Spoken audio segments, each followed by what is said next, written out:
habaye iki ikibazo ndakizi dufite ibyuma bibiri habaye iki bigera gutinda muri birebe habaye iki ikibazo ni iki ntabwo turakizana nyakubahwa perezida wa repubulika ariko habaye iki kugira ngo binanirane ikibazo ni iki imyaka yose nyakubahwa perezida wa repubulika ni icyuma habaye iki kugira ngo icyo cyuma kinanirane cyo kuba gihari The Zoom TV 24.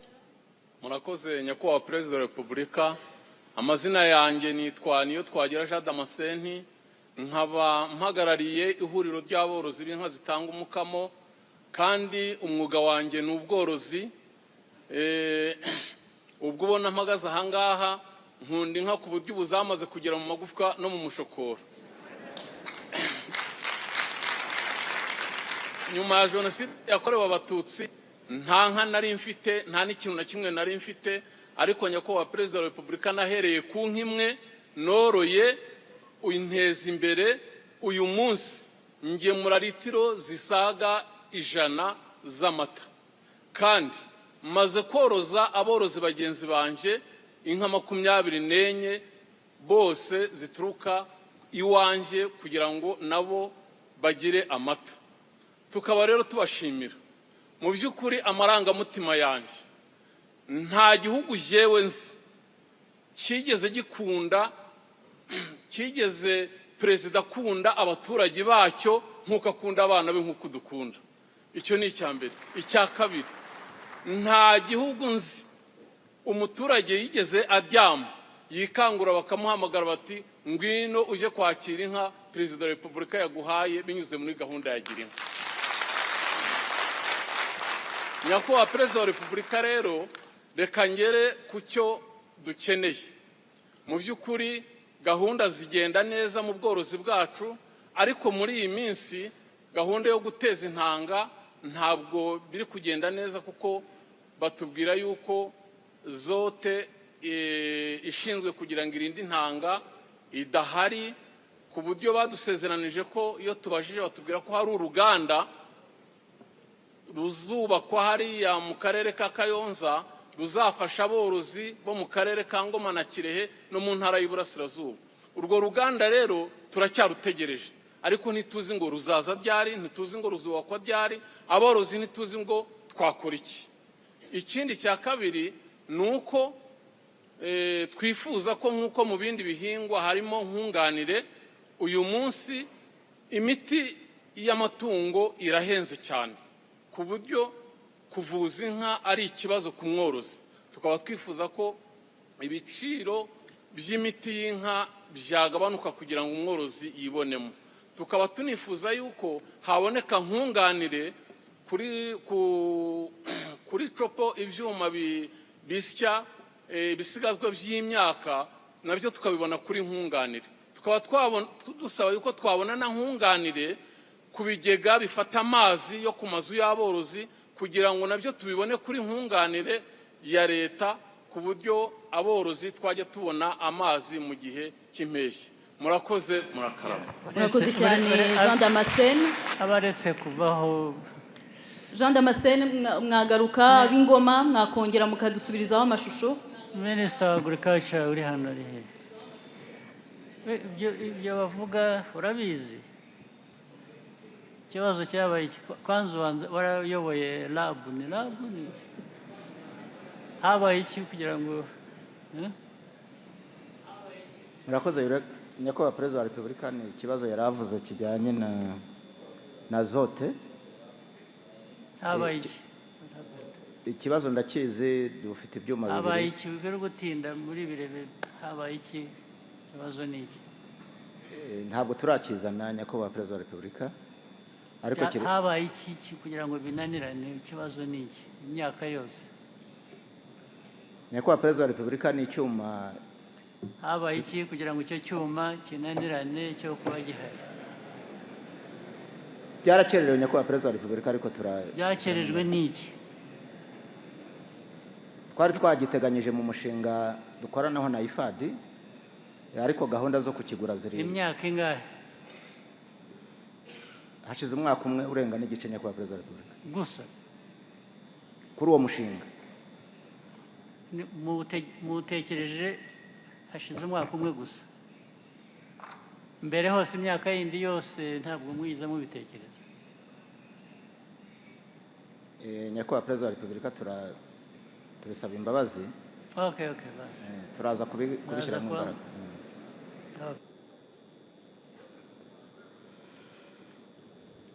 Turaza kugaruka no ku bindi bibazo babajije. Reka twerekeze Gisagara hanyuma ibibazo bisubirizwe rimwe. Abagisagara mwiriwe neza, muratwumva? Niba mwiteguye umwanya n'uwanyu.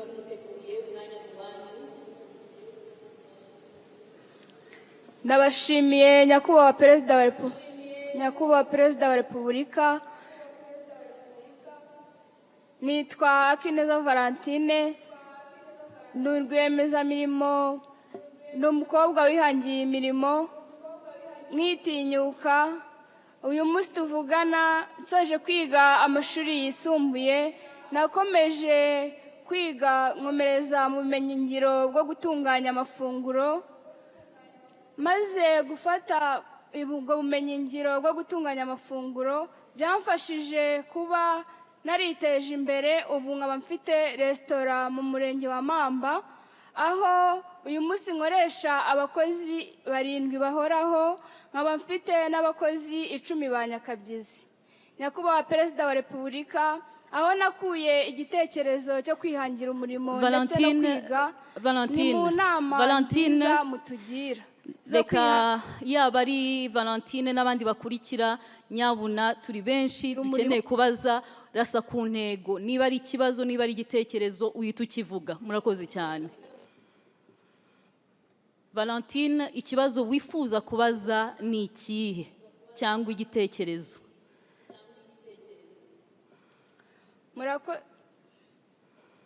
Murakoze. Nitwa Akineza Valentine. Igitekerezo cyanjye ni uko urubyiruko rw'u Rwanda twihangira umurimo, ariko mu karere ka Gisagara dufite gahunda yitwa kuremera porogaramu, aho ifasha urubyiruko rutandukanye, ikaruha akarere kacu bakaduha 300,000 tukabasha kwihangira umurimo. Nyakubahwa Perezida wa Repubulika, nagira ngo mbagezeho icyifuzo cyanjye nk'urubyiruko maze kubona imbogamizi ziri mu rubyiruko rutandukanye. Nyakubahwa Perezida wa Repubulika, kuko ngewe ayo mafaranga yangiriye umumaro, nagira ngo mbasabe ko gahunda yo kuremera porogaramu yagera ku rubyiruko rutandukanye rw'igihugu, aho byafasha urubyiruko rwinshi kwihangira umurimo, ndetse na ba bandi barira bavuga ko babuze igishoro, Nyakubahwa Perezida wa Repubulika bakabasha kubona uburyo bwo kwihangira umurimo, bakava muri bwa bushomeri. Murakoze. Murakoze cyane Valentine. Twakwakira undi umwe.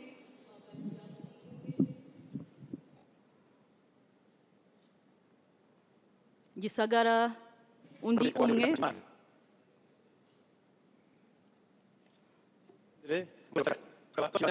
Mu gihe Gisagara bari gutunganya amashusho, reka tugaruke. Gisagara mu gihe muri gutunganya amashusho no kwegeranya ibibazo neza mwifuza kubaza, reka tugaruke hano. Hari uwabajije wa Ngoma, yitwa Frank, abaje kubyerekeranye no kuhira, n'ubundi turagaruka kuri mwe Minisitiri w'Ubuhinzi n'Ubworozi. Murakoze Nyakubahwa Perezida wa Repubulika. Nibyo, muri Ngoma dufite umushinga wo mu cyanya cyuhirwa n'ubundi cya 22, ariko birumvikana ko nk'uko tumaze gukora gahunda yo kwagura ubuso bwuhirwa, ziriya zone zose zifite ibiyaga turashaka kuzishyiramo imbaraga. Numva rero no muri Ngoma naho hari muri korido yo mu burasirazuba, tuzakumya gukora inyigo naho tubashakira ubushobozi bwo kuhakora. Murakoze cyane. Hari ikibazo cyabajijwe cy'umuhanda wa Sake na Mugesera, Minisitiri w'ibikorwa remezo. Murakoze Nyakubahwa Perezida wa Repubulika.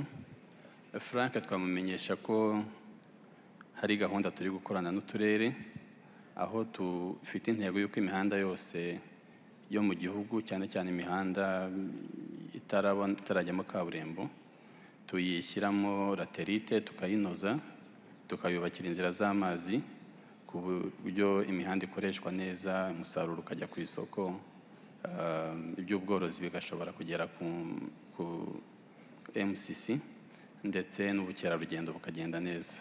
Tuzakorana n'akarere rero kugira ngo twumvikane uko dukora priorities n'iyo mihanda izagerwaho. Murakoze. Murakoze cyane. Reka turebe no ku mbuga nkoranyambaga. Uru ni urubuga rwacu twese nk'Abanyarwanda kugira ngo twungurane ibitekerezo.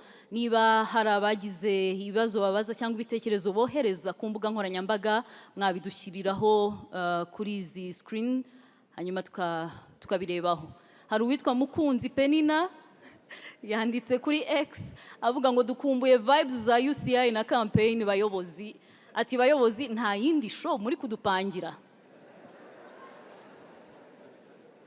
Abayobozi bapanga show, ibyo ari byo byose minisita utuma twishima, ugomba kutubwira niba tuzishima.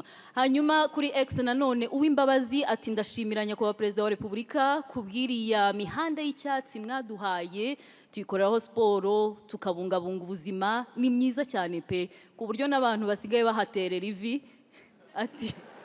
Ati mwatubabariye iriya mihanda y'icyatsi mukayikwirakwiza no mu gihugu hose koko.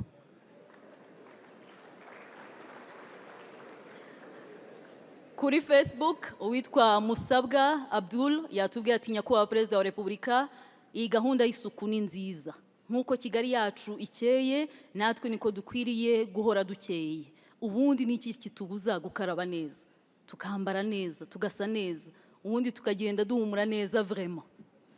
Ati tureke rwose guhumura nabi muri bus, ntabwo biri smart, ntabwo twaba bakire, ntabwo twagera muri 2050 muri 2050 tutari smart. Ubwo baravuga mu Kinyarwanda ngo habwirwa benshi hakumva beneyo. Ku byerekeranye n'imihanda ya siporo, Minisiteri ya Siporo cyangwa se ibikorwa remezo, ubwo mwakunganirana mukatubwira icyo muduteganyiriza. Murakoze nyakubahwa Perezida wa Repubulika. Nibyo koko hari gahunda yo kongera iriya mihanda ya siporo. Abanyarwanda barabibonye ko twahereye Nyarutarama dukurikiza Kimihurura, ubu turi kwitegura gutangira ku Irebero n'ahandi zakomeza hagere abanyarwanda bidagadure. Murakoze.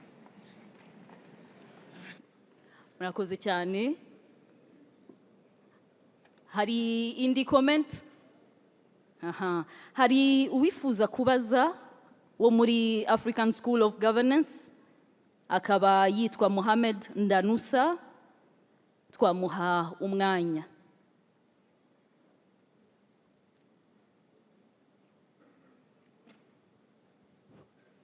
Good afternoon, Your Excellency. Ladies and gentlemen in the room, my name is Ndanusa Mohammed. I'm from Nigeria. I'm a student at African School of Governance.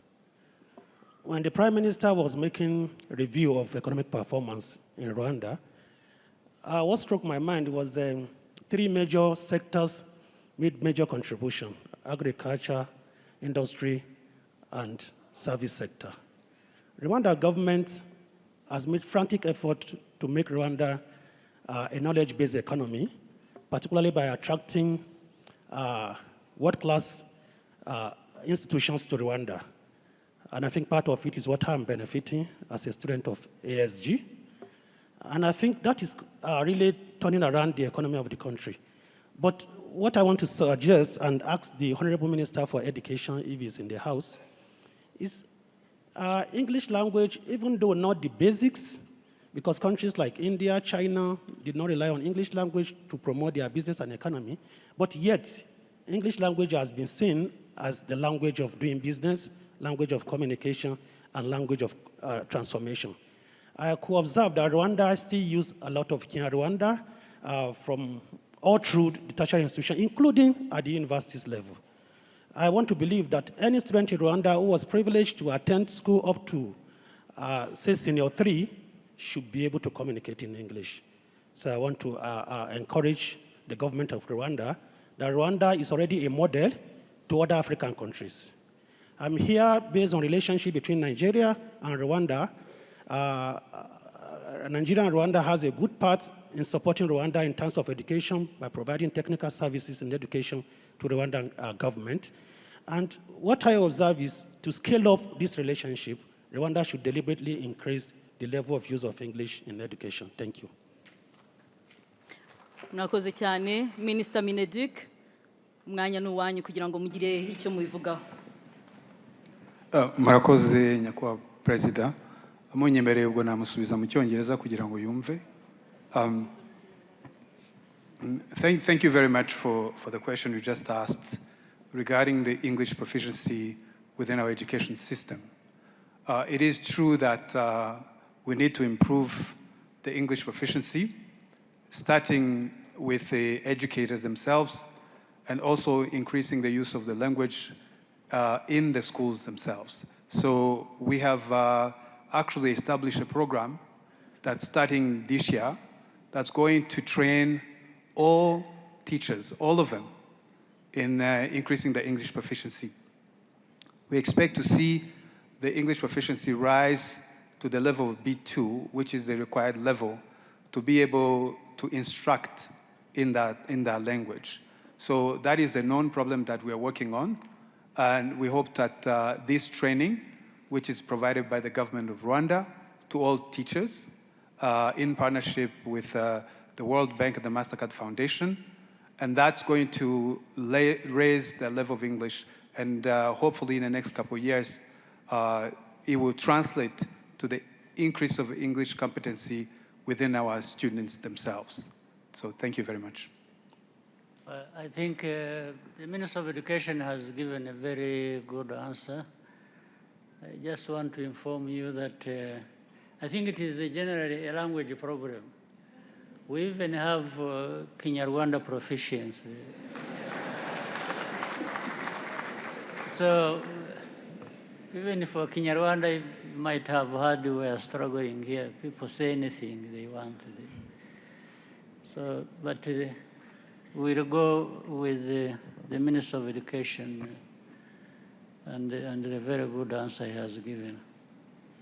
Murakoze nyakubahwa Perezida wa Repubulika, mubitwemereye twahinira aha tugasubiza umwanya Michel, ariko mbere yaho hari ikibazo umuntu yigeze kubaza kijyanye, yatubwiye ko afite uruganda rukora rusenda, avuga ikibazo cya packaging n'igiciro cy'ubwikorezi gihenze. Minisitiri w'ubucuruzi n'inganda, niba hari icyo mwamusubiza mbere yuko duhinira.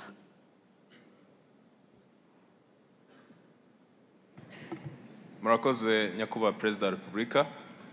Ikibazo cya packaging ku bicuruzwa bikorerwa mu Rwanda bidafite ikindi byakoresha dukorana na Rema tukabikemura. Ndagira ngo icyo kibazo cye tuzagikurikirane. Dufite na team twashyizeho. Murakoze.